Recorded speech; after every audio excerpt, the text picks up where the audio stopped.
We have an initial estimate of $750,000 in damages to the building, but this does not include any of the technology systems or furniture that have been destroyed. So I expect the full estimate to surpass $1 million. First at 5, the president of Portland State lays out what it will take to repair PSU's main library after some pro-Palestinian protesters occupied the building, creating what we now know to be 7 figures worth of damage.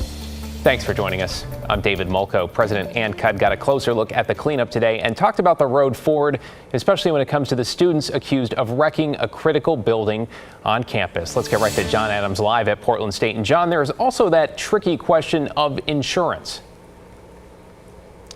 Well, David, the good news is the university does have insurance on the library, but they will have to come up with a way to pay a $100,000 deductible. Now, students or taxpayers could end up being the ones that end up footing that bill.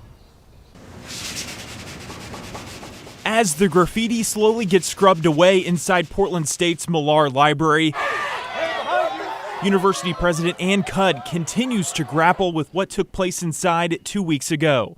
It's not permanently destroyed. We will bring it back, but it breaks my heart. Now, the focus has shifted to how PSU can prevent another incident like this from happening in the future while upholding students' ability to peacefully protest. We've seen, many students around the country have been able to draw that line, but then in some places, especially in places where outsiders have come in and fueled the flames, it's gone too far. But with the protests still top of mind for many, President Cudd says tensions are still high on campus. In recent days, I've been meeting with different groups of students and community members who are angry about how long we allowed the library occupation, about why we worked with the police to clear it, and about the climate on campus, which feels really very fraught. Despite the library being unusable until the fall at the earliest, some students on campus say they support what took place inside and believe it's important to raise awareness about the situation in Gaza. You have to really make waves, basically. You have to make it so people can't ignore you. And the only way that we saw doing that on campus is by taking over the library. The only way to get attention is to actually give people a reason to pay attention. And if that means spray painting a few walls that are going to be easily repainted anyways, I think that that's a good thing. The opinions of some students showing the delicate tightrope the president is having to walk between defining what is and isn't acceptable on college campuses.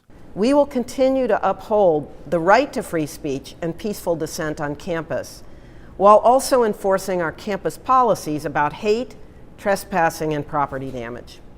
Yeah, good way to put it, John, a delicate tightrope. I'm curious to know, what about the suspected trespassers who are not students? Could the university go after them?